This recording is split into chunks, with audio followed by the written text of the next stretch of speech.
clairvoyance of being press is limited, and it turns out the clairvoyance of working out when this recording tech is going to break or not is sketchy as well. As some of you may have noticed, we missed Friday's episode. It's all the recording stuff, or all of the editing stuff didn't agree with the recording stuff. We did record some things.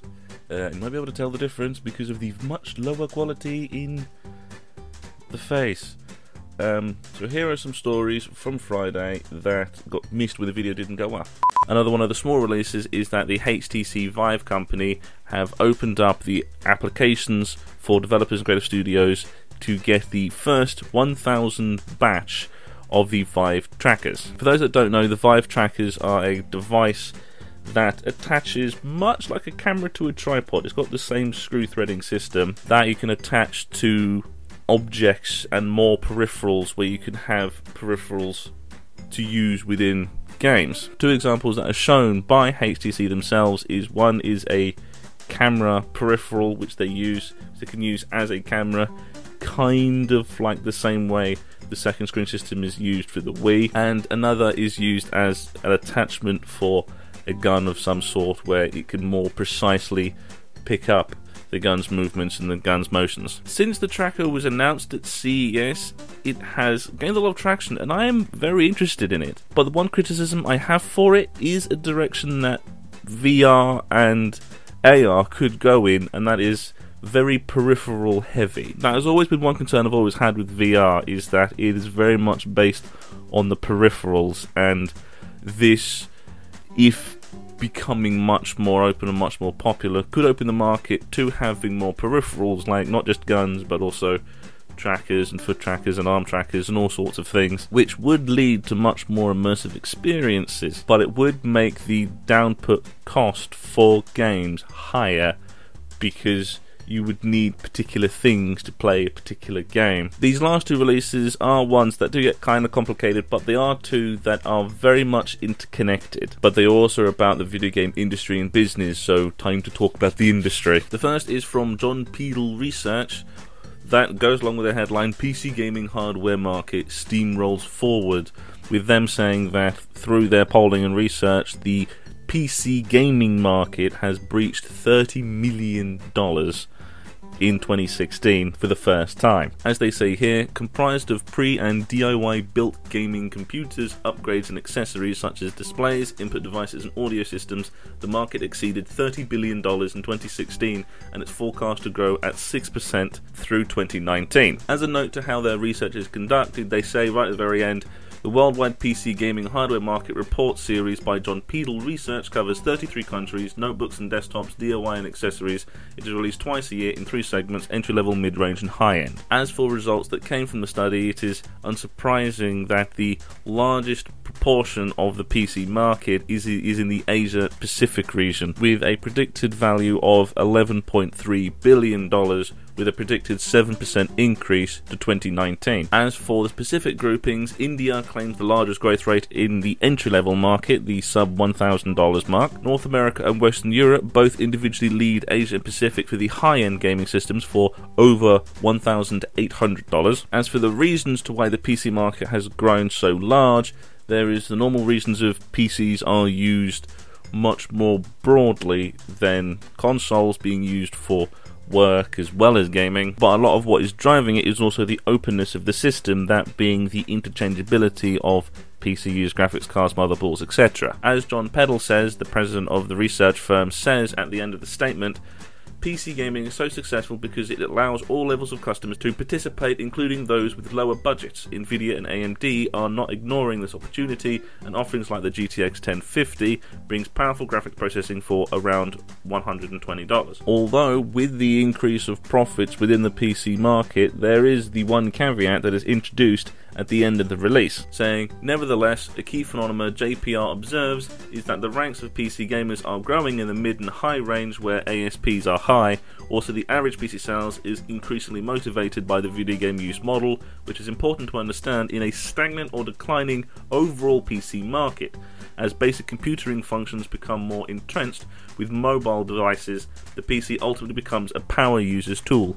whether for gaming, photo or video editing, content creation, etc. This much more simply says that the mid and high range of PC gaming, that being the extreme power chips, the much more powerful graphics cards and things like that, are becoming much more profitable and much more well bought, but the lower end spectrum of PC gaming is actually shrinking, with people moving towards going onto mobile devices instead. This overall, with the PC market completely combined, means that the PC market is somewhat stagnant, with a move of many towards mobile devices. This, as they say, is the PC ultimately becoming a power users tool, with many of the other types of users moving towards mobiles. This second release is done by a different firm that talks about gaming much more generally across all formats. They open by saying that the report records $30.3 billion worth of game deals in 2016, $28.4 billion of game mergers and acquisitions, a 70% higher increase from 2014, and a $1.9 billion games investment, which is the second highest ever, with them saying that games revenue is set to grow from $117 billion in 2017 to over $170 billion by 2021. But as they say, games has turned into a two-speed market, driving massive consolidation around mobile games in particular.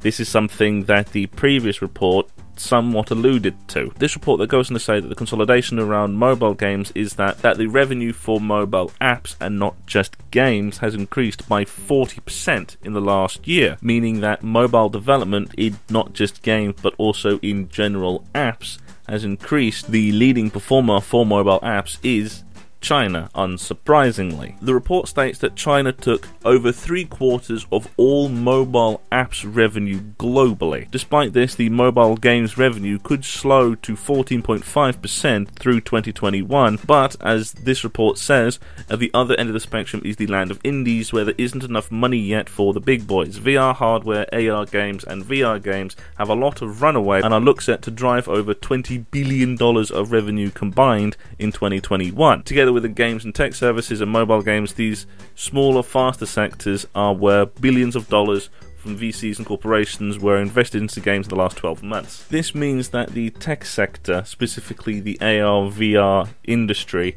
is set to have a big increase of revenue and finance. This is where the other report can be connected to, with the other report saying that the low end of PC gaming is increasingly moving to mobile, but the mid-range and high range of PC gaming is becoming increasingly profitable and bigger. These two reports combined mean that the high end of the gaming sector, especially around PCs and virtual reality and augmented reality devices, is set to increase by 2021 by a very significant amount. But because of stagnation in the low-end PC market and a consolidation within the mobile market with a predicted decrease in revenue, there is going to be a two-speed system within the gaming sector, with the mobile development slowing and high-end gaming development speeding up. Both of these reports are very, very interesting, and it's always very interesting to look at the industry from multiple perspectives and to look at the industry individually but also combined together to have a good outlook of what, not just where development is going, but where technology and the industry is going into the future. And so, moving on to today, it's a fairly quiet day. Mostly. There's pretty much only one email to really go through, and that is the Resident Evil 7 banned footage DLC arrives on PS4 today. As of recording, it's today, Tuesday, which is odd. I thought it would be a Monday. As it says here, PlayStation 4 players will be getting the 2 banned footage add-on content packs for Resident Evil 7 Biohazard First. Each pack includes 2 banned footage scenarios and an extra mode. And with Volume 1 being released today, Volume 2 will be released on February 14th for PlayStation 4 and PS VR users. Everyone else will get it on February 21st. Although it seems by the wording, as they say here, Deluxe Edition and Season Pass owners will get the banned footage contents as they release per above, and an additional story episode with more details to come. That's the story DLC that's going to come in the spring. It seems like people, even on other platforms, if you have the Season Pass or the Deluxe Edition, then you can get it the same as the PS4 users. I'm guessing people on other platforms will very quickly find out where they go, because if you have the Deluxe Edition on Season Pass and you can get the Volume 1 DLC from today, then yes you can. The Season 2 will be out on February 14th.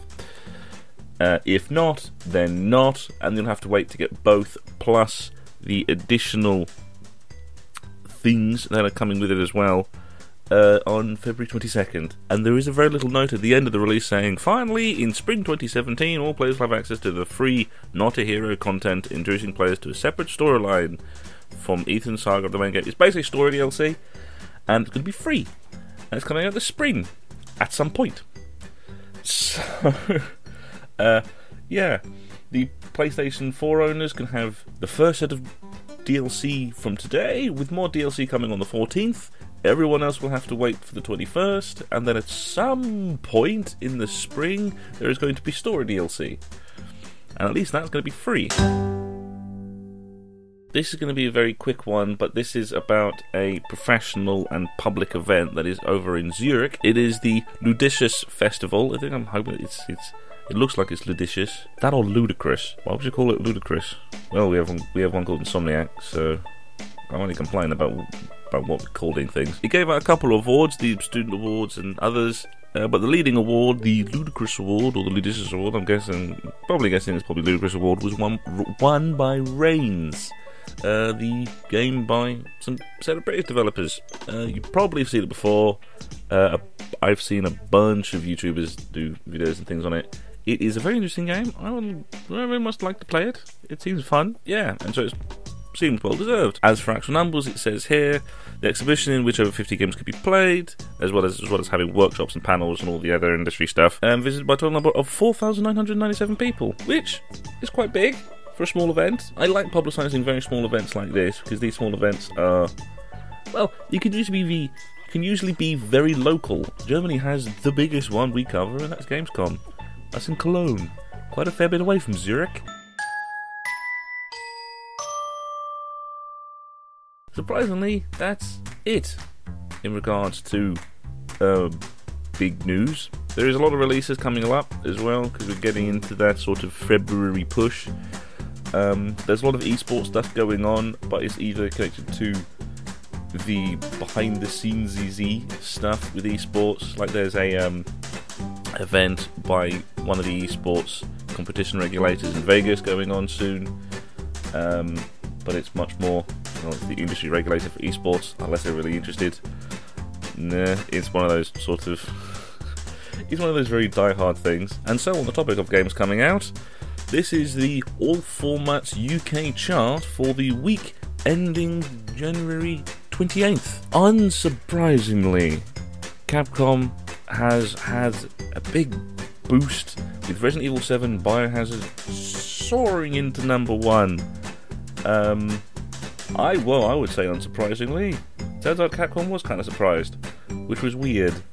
It's bloody Resident Evil. It's a decent Resident Evil as well. And then you have a couple of other new additions to the top 20 list, where you have Kingdom Hearts HD 2.8 Final Chapter coming out.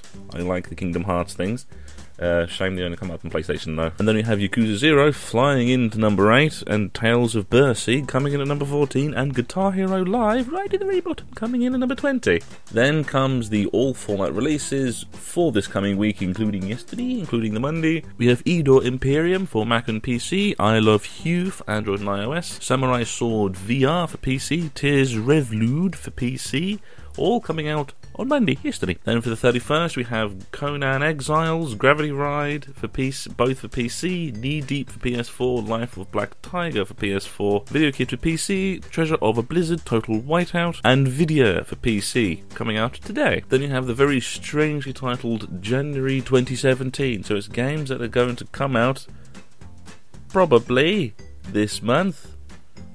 You got 12 Hours, and that's Evil Genome for PC, Fusion Wars for PC, Skylar and Pluck's Adventure on Clover Island for PC, PS4 and Xbox One, The Piano for PC Online, and Yu-Gi-Oh! Duel Links for Android. Then moving into February, on the 2nd, we have Alwa's Awakening for PC, Delusion for Mac and PC, Fire Emblem Heroes for Android and iOS, Husk for PC, Knee Deep on Xbox One, Naruto Shippuden Ultimate Ninja Storm 4 Road to Boruto for PC, PS4 and Xbox One. I probably said that one wrong, but whatever.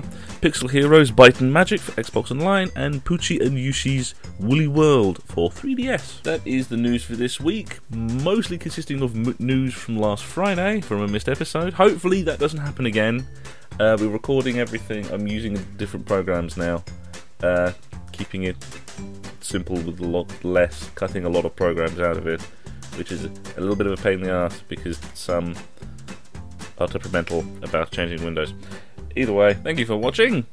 If you enjoyed the video, please share it, and if you really did enjoy it, subscribe, and I will see you on Friday for the next press rush.